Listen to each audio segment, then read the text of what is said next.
지금부터는 조금 어려운 환경이 될 수도 있으니 내가 알파헌터가 될 수 있는지 아니면 알파헌터가 되는 것보다는 그냥 시장 수익률에 만족하는 것을 투자를 하는 것이 맞는지는 생각을 해보실 필요가 있다는 거죠.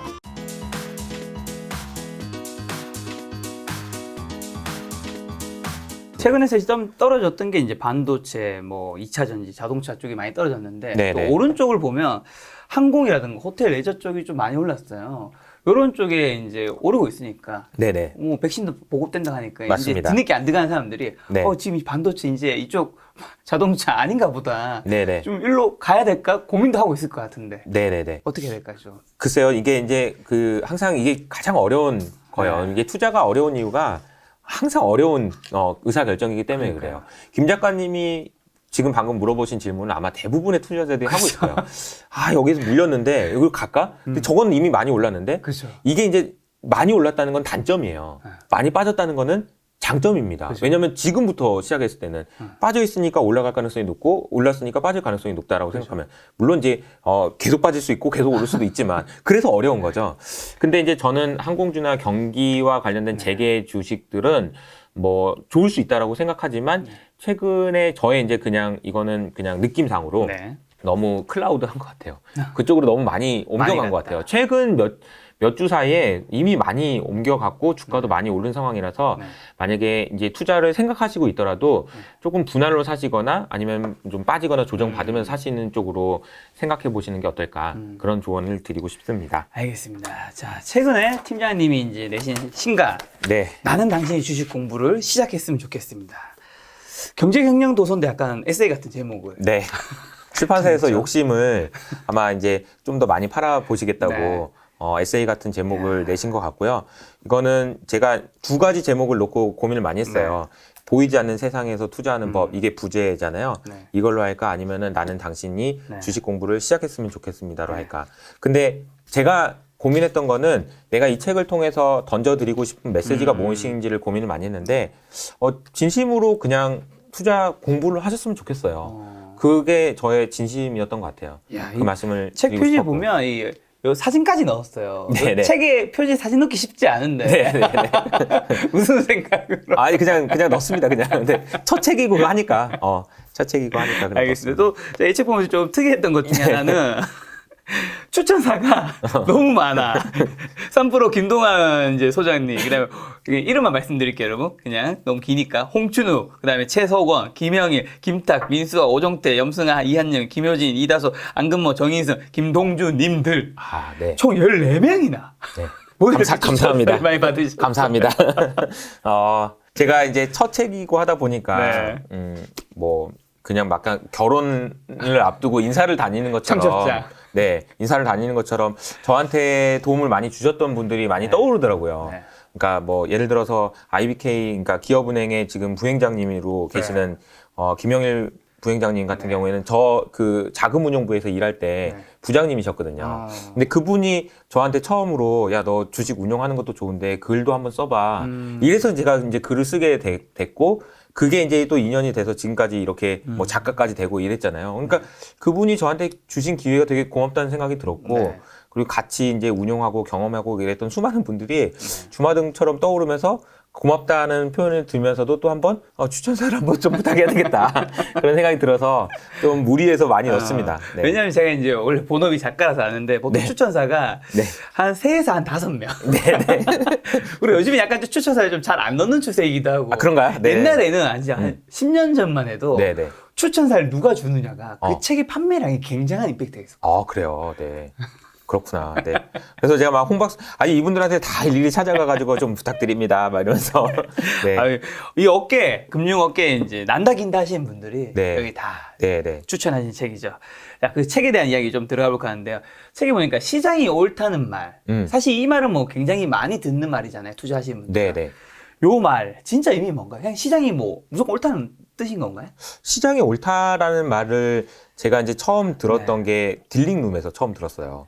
저는 일단 이제 딜링룸이 뭘까요? 첫 그 직장이 그 기업은행의 이제 딜링룸인데 네. 여러분들 주식시장이 뭐 많이 움직였어요. 그리고 환율이 뭐 급등했어요. 막 이런 얘기 나올 때 MBC 뉴스에 딱 화면에 뒷화면. 전광판 나오면서 막 사람들 막 급하게 막 돌아다니고 야 어떻게 막 이런 거. 야 뭐야 막 거기에 이제 딜링룸이에요. 제가 이제 처음에 들어갔을 때 지금도 기억이 나는 게 막 엄청 그 부장님이 막 올백 머리하고 막 카리스마 엄청 넘치는 분의 부장님이고 선배들은 막 또 막 영어로 알 수 없는 영어로 막 해가지고 막 이러고 막 화내고 막 이런 거 그 막 영화에나 보면 나오는 그런 장면들 그게 이제 딜링룸이었는데 거기서 이제 제가 처음 들었던 말이 그거예요. 효서가 시장은 무조건 오라. 너는 틀린 거야. 그 생각을 먼저 해야 돼. 그래야 살아남을 수 있어. 이 얘기를 해주셨어요. 그러니까 무슨 얘기냐면 네가 살아남으려면 네가 끝까지 고집을 부려가지고 결국은 네가 옳다라는 걸 증명해가지고 큰 돈을 버는 게 아니고 계속해서 시장이 옳다라는 생각을 하면서 투자를 하는 것이 네가 오랫동안 살아남을 수 있는 방법이야. 이렇게 얘기를 하는 거죠. 왜 오랫동안 살아남는 거예요, 그게? 왜냐하면 예를 들어서 이런 거예요. 환율이 달러 강세로 갔어요. 그래서 환율이 올라가요. 근데 내가 보기에는 환율이 올라갈 게 아니고 빠져야 될 것 같아. 그래서 환율이 빠지는데 베팅을 하는 거죠. 올라가는데. 근데 더 올라가요. 그래도 내가 오라. 그러면 더 베팅을 하는 거죠. 그러다 죽는 거예요. 계속 베팅하다가 더 올라갈 수도 있는 거잖아요. 그렇죠. 그러면은 이제 옷을 벗고 딜링룸에서 쫓겨난다는 거죠. 그런 사람들이 수없이 많았다는 거야. 그러면서 그 얘기를 해주시면서 야 너는 그렇게 하지 마라고 얘기를 했다라는 거죠. 그러니까 시장이 옳다라는 말부터 제가 들었는데 여기서 이제 주의하셔야 될 거는 뭐냐면 환율하고 주가는 달라요. 주식시장에서는 이게 그대로 적용되지는 않습니다. 환율이라는 거는 그냥 얘가 생물이 아니잖아요. 그냥 숫자인 거에 불과하잖아요. 그러니까 올라가면 더 올라갈 수도 있고 빠지면 그냥 무한정 빠질 수도 있어요. 근데 주식이라는 거는 펀더멘탈이라는 게 있잖아요. 그렇죠. 그 기업의 실체가 있는 거고 그 실체가 있는 기업에 대한 밸류를 얘기가 우리가 이제 사람들이 얼마나 될까 이렇게 추측을 하는 거랑 달라요. 그렇지만 시장이 옳다라는 것이 어떤 의미가 있는지는 생각해 볼 필요가 있다라는 생각인데요. 그래서 제가 한번 고민해 봤어요. 근데 주가 흐름을 보면 제가 이제 이 책에도 소개했던 게 뭐냐면은 2017년인가요? 2017년 마치 우리나라랑 북한이 통일이 될 것 같은 느낌이 들었을 때가 있었어요. 맞아. 그때 뭐 현대 로템 이런 게 막 10배 오르고 그랬어요. 한 달 만에. 10배. 그러니까 그 얘기는 뭐냐면은 텐베거. 그게 만약에 시장이 올랐다라고 하면 지금 통일이 됐어야지. 그럼 시장이 틀린 건가? 그럼 시장이 올랐다는 얘기는 도대체 무슨 얘기인가? 그러니까요. 그 고민이 들었는데 제가 내린 결론은 뭐냐면 시장이 옳다라는 거는 지금 현재 나타나고 있는 시장의 흐름이 미래를 예측한다는 얘기가 아니에요. 그 얘기는 뭐냐면 현재 투자자들의 생각을 그대로 옳게 반영하고 있다라는 측면이라는 거죠. 그러니까 시장이 옳다라는 말은 뭐냐? 다시 말하면 지금 현재 우리가 시장에 참여하고 있는 수많은 투자자들의 생각을 그대로 주가에, 그대로 환율에, 그대로 금리에 반영하고 있다는 거죠. 그런 측면에서 옳다라는 거예요. 그럼 그 시장이 옳다라는 말을 가지고 우리가 얻어야 되는 투자의 임플리케이션은 뭐냐? 배워야죠. 사람들이 어떻게 생각하고 있는지 그걸 통해서 시장의 흐름이 세상의 흐름이 어떻게 되고 있는지를 배워야 된다는 거예요.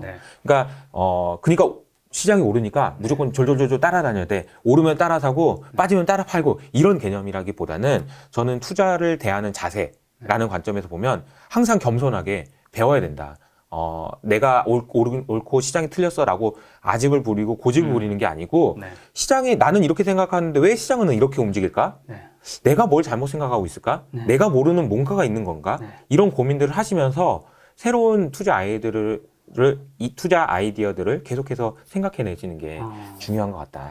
시장이 옳다는 말만큼 많이 들리는 게 시장 수익률을 이기는 것은 참 힘든 일이다. 맞아요. 시장 수익률이 아닌 알파를 추구하는 거 가능한 건가요? 네네.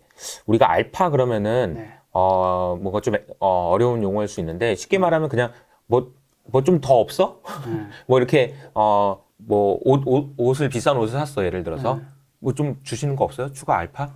뭐 양말이라도 하나 더 주시든가 이런 거 알파. 그러니까 시장이 주가가 코스피가 이렇게 오르는데 코스피가 오르는 걸로 만족 못하고 뭔가 새로운 알파를 추구하는 걸 알파라고 얘기를 하죠. 작년 제가 하반기 전망하면서부터 제가 계속 말씀드렸는 게 뭐냐면은 여러분 알파 헌터가 되셔야 됩니다. 알파 헌터라는 거는 뭐냐면은 시장 수익률에 만족하지 마시고 개별 주식을 사셔가지고 초과 수익을 내시려는 노력을 많이 하셔야 됩니다. 왜냐하면 그렇게 하기를 연준이 원해요. 그렇게 말씀을 드렸거든요. 근데 최근에는 제가 조금 생각을 좀 다른 조언을 드리고 있어요. 알파를 지금도 하시는 게 여러분들한테 맞는지를 고민해 보세요. 이렇게 말씀드리고 있습니다.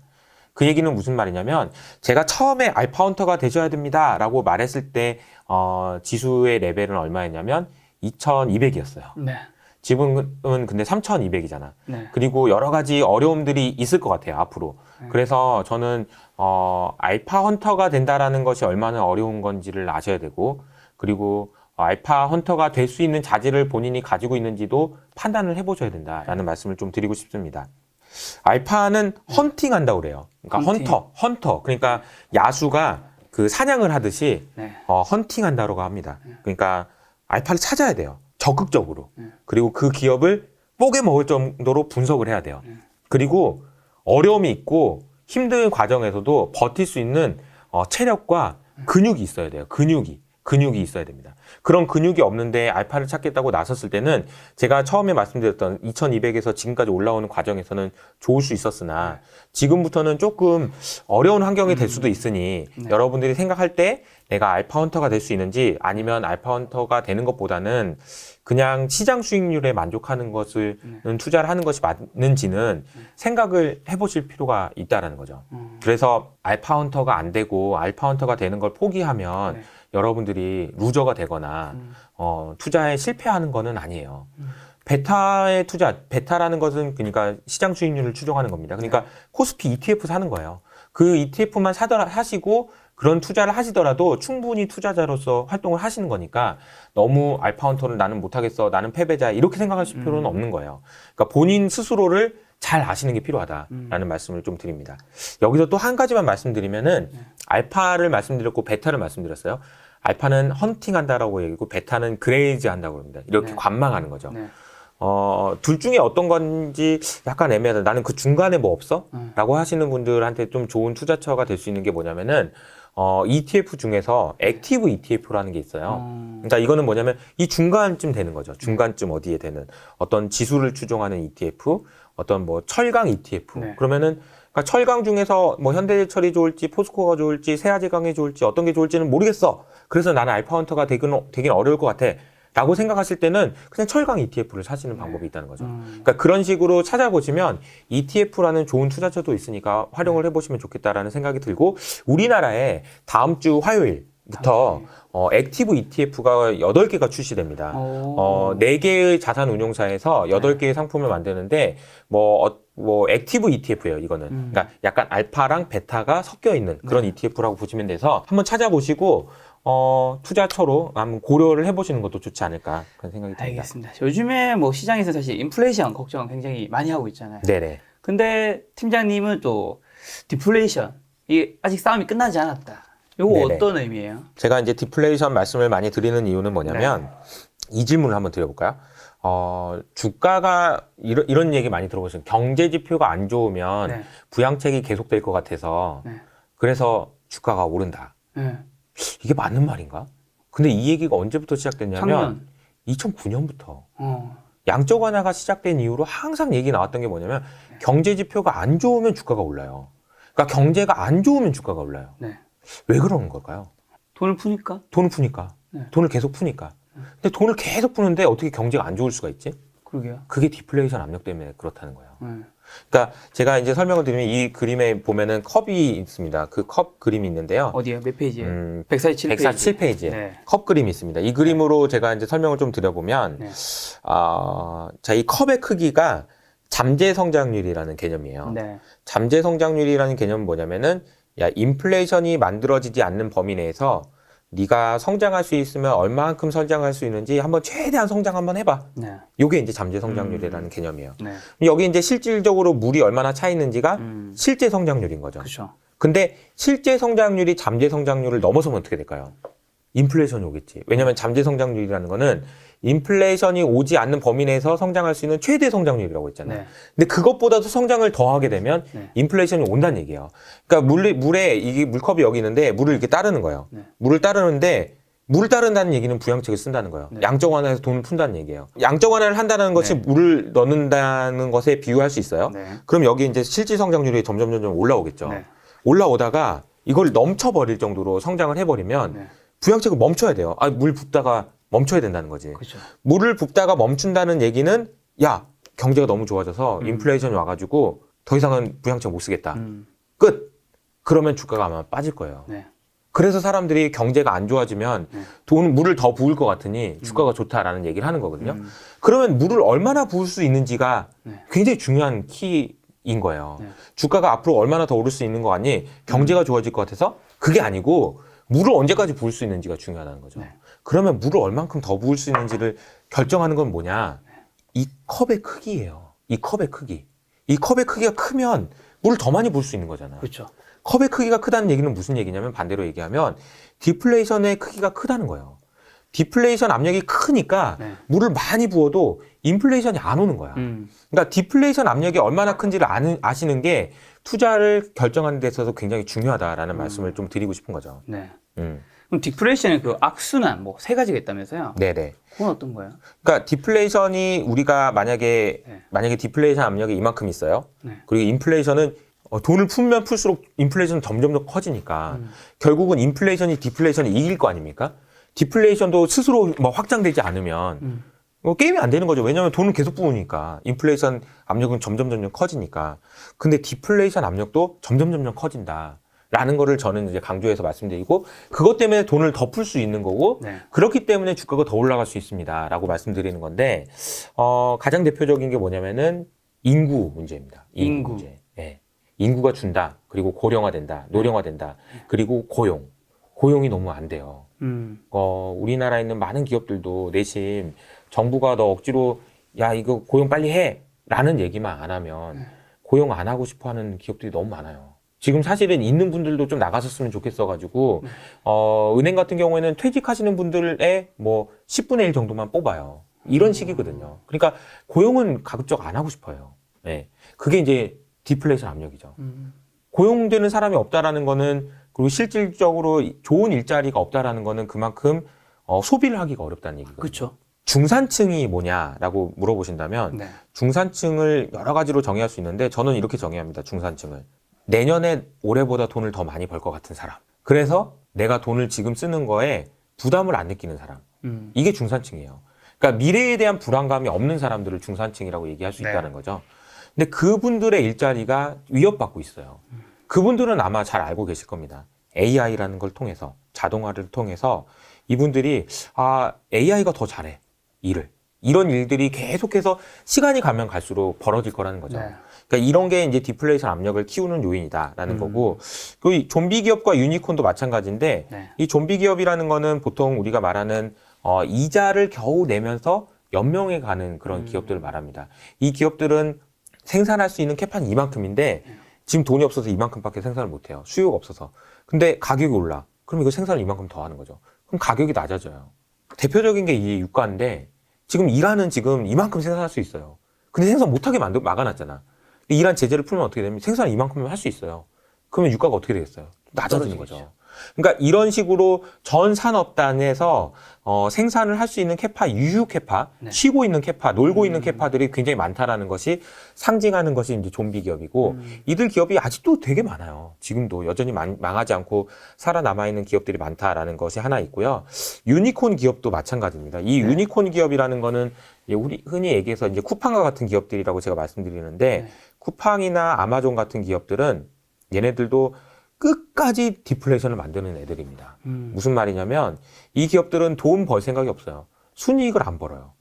이익을 안 내고 계속해서 아까 말씀드린 남의 걸 뺏어와요. 내가 이것도 할 거야. 내가 이것도 할 거야. 쿠팡은 OTT도 안 되잖아. 그러면 그 얘기는 뭐냐면은 가격을 낮추는 요인이거든요.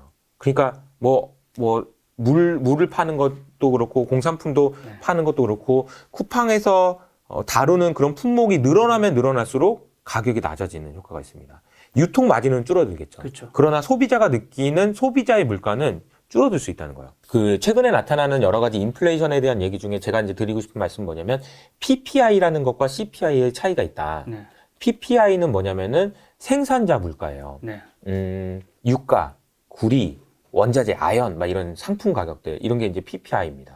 CPI는 뭐냐면은 소비자 물가예요.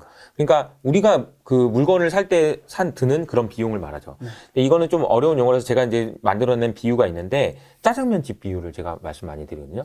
짜장면집에서 PPI는 뭐냐면은 양파, 밀가루 이런 게 이제 PPI인 거예요.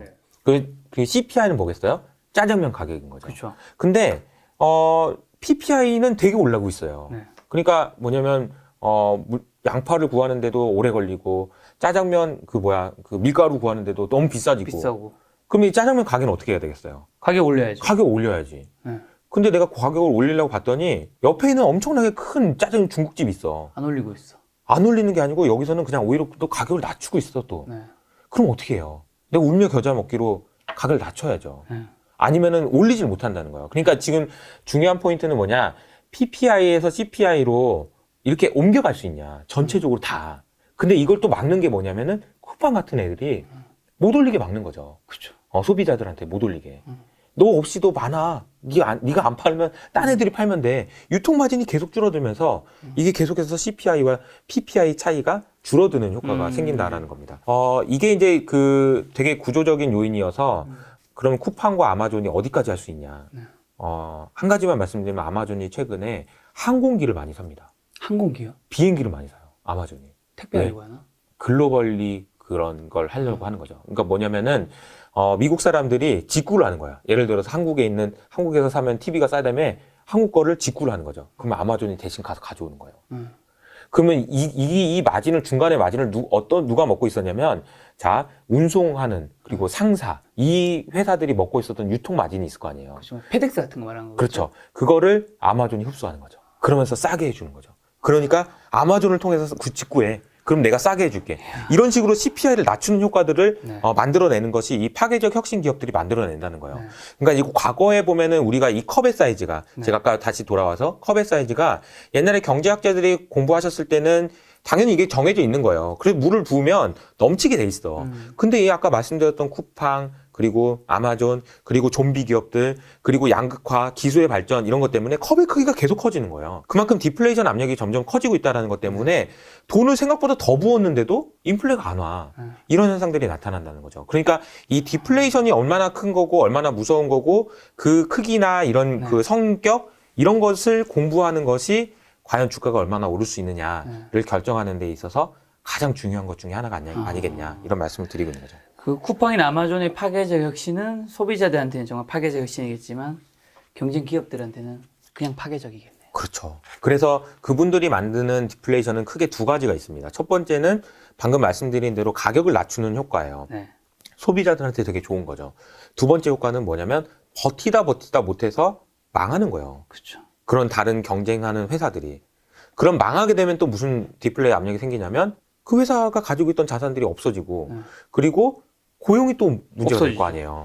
그러면서 생기는 또 나쁜 디플레이션이 또 생깁니다. 이 현상들이 계속 되면 될수록 디플레이 압력은 더 커진다라는 겁니다. 그러면 이게 끝나려면은 이제 망해야 돼요. 유니콘이 됐든 좀비 기업들이 됐든 이 두 개의 기업 중에 어떤 기업들이 망하고 구조적인 문제가 생겨서 이게 이런 회사들이 무너지기 시작하면은 제가 생각할 때는 이 디플레이션 압력이 더 이상 커지지 않고 그러면 더 이상 물을 못 부어서 유동성이 늘어나지 않으니까 주가가 빠질 수도 있을 것 같아요. 그러니까 우리가 봐야 되는 건 뭐냐? 거꾸로 이 구조가 언제까지 유지될 수 있는지를 고민하는 것이 필요할 수 있겠다라는 거죠. 예. 이거는 사실 저 스스로 이 시대에 대한 고민 끝에 나온 내용이고 이 책의 핵심 주제이기도 합니다. 뜬금없이 왜 디플레냐 이게 아니고 제가 늘 고민했던 건 이런 거예요. 2009년부터 제가 서두에 말씀드린 것처럼 어떻게 경제 지표가 안 좋은데 주가가 계속 오르냐. 근데 그 이유는 뭐냐면 유동성을 더 푸니까. 근데 그러면 유동성을 이렇게까지 많이 풀었는데 어떻게 계속 풀 수 있냐. 이게 말이 되냐. 근데 그 구조의 끝단까지 공부를 하고 고민을 계속 하다 보면 이 디플레이션 압력이 있었다는 거죠. 이게 원인이었다.